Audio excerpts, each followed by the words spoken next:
and I kind of got along with everybody too. But the thing was, on the front of our cell block, we had like days that people were going to go play football and days that people were going to go play basketball.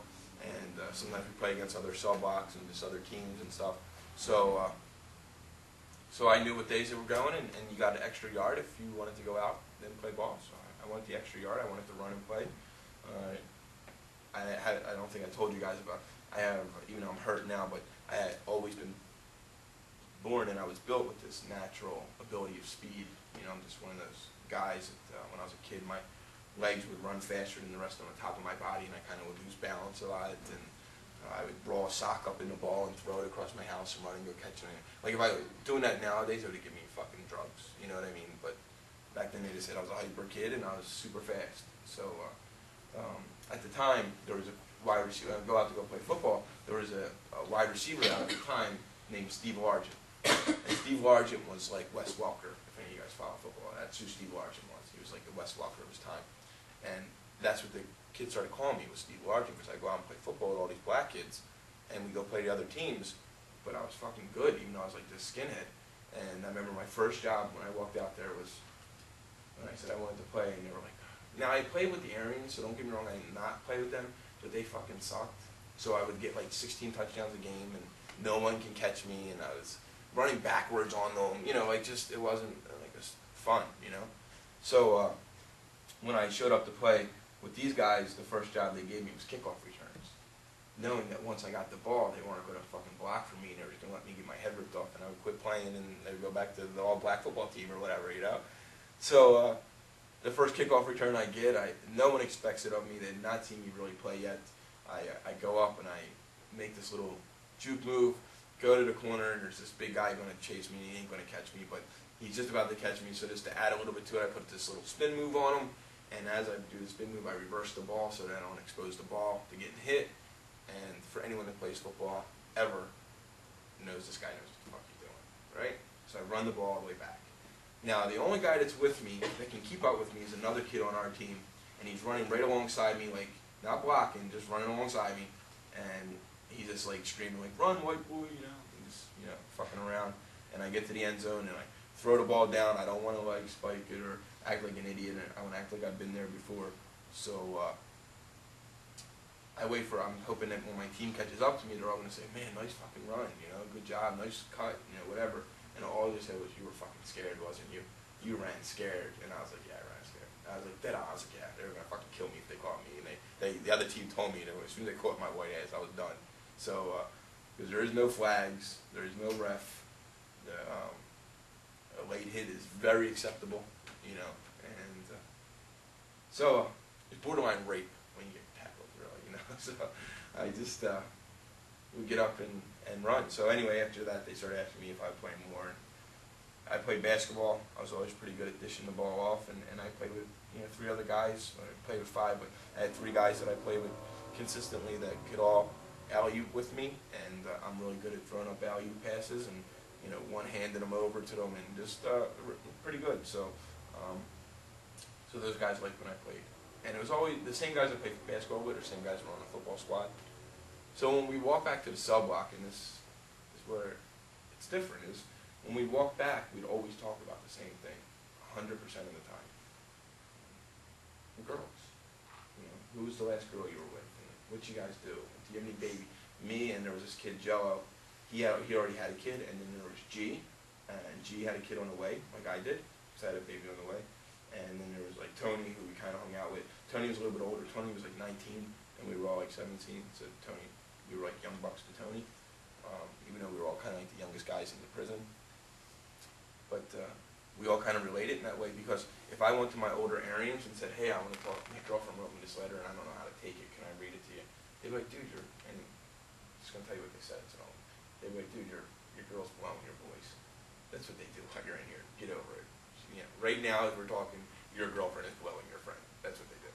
You know, because they want you to break your will. They hate seeing the younger inmates all like, oh, skipping and loving, and oh, I'm going to get out, and my girl's going to wait for me. When they're doing 15 to life, their girls ain't waiting for them. They are blowing their friends. So they want to always keep saying that to you, right? But when I would talk to G and I talked to Jello and even Tony sometimes, they never said that shit to me. they'd always be like, man, you're cool, man, your girl's gonna wait for you. So then I started getting letters and want to read them. So I want to validate that these are real and what the hell she means by this, you know? So I would go down and I just remember one day I went to G's cell and I said, yo, can I read this letter to you? My girl wrote it and I don't know what the fuck she's talking about. So he was like, yeah, bring it in. And then when I read it, he pulled out one of his letters and he said, can I read this to you? And so we read it, and I swear, girls, if you wrote, I love you crooked, we analyzed and super analyzed, like, why'd she write it crooked? Is she not thinking about me? Is she thinking about my, like, we had nothing but time to think about stuff in there, right? So you banging our friend is still always in the front of our mind, no matter what. If you want to say it's not, it's always there, right? Because you can't control it. You know, you're locked up, she's not. Even though she's 6 months pregnant, I'm still thinking she's banging my friends. So I related to them guys a lot on that stuff. And then I had a daughter while I was in prison. And now people say, well, weren't the Aryans mad that you were reading letters to them guys? I never told them.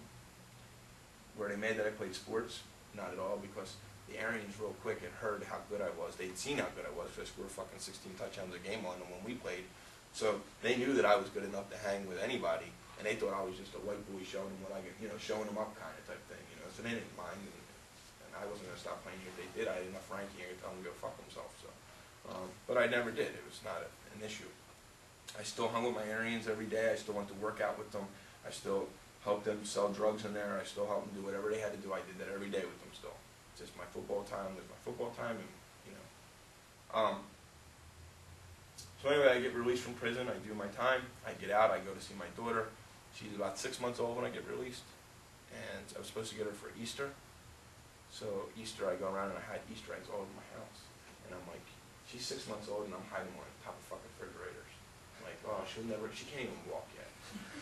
But I don't know how to be a dad. I've never had a dad, a real dad in my life at, you know, at that time. So, so I don't, it's trial by error, you know. Yeah, she was never going to fucking egg's probably still there, you know.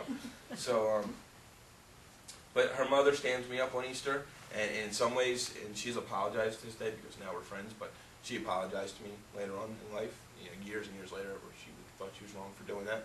But I understood why she did it later on too. Like, we come to this agreement. I wasn't the best fucking father figure. I mean, I still was just out of prison. I still hadn't really changed my views. What happened in prison happened in prison. I still was going to go back to being a skinhead Aryan warrior. That's my fucking calling in this world. So now, when she stands me up on that Easter, the relationship really goes south. The skinhead movement that I had started throughout my years, or year and a half in the penitentiary, had totally gone south. I mean, everyone had gotten out of it. You know, that's, the police are good at that. You cut the head off a snake, the rest of it dies, and that's what happens. So, so I went back to Philadelphia, and I got off the train, and I remember I went to a skinhead party that night, and by that time I grew my hair out still too. I just, for whatever reason, was growing my hair, and it's kind of a big thing because skinheads and hair, you know.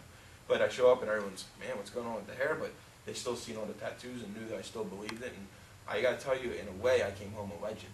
I kidnapped our rival skinhead. I kidnapped him. So I come home, my ego is great. You know, everyone's like, man, Frank, I heard about when you did this. And that time that I've been gone from Philly, which is about almost 3 years since I went on the run from there, the skinhead movement has still stayed strong.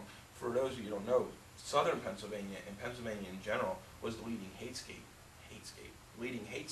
in the early 90s. It's not no more. It's not by far. It's way down there on the list again. But we had the most hate groups, the most members of hate groups. Militia was huge here. I mean, it was the early 90s was crazy here. So I get back and I kind of take right back over my role in the Philly movement.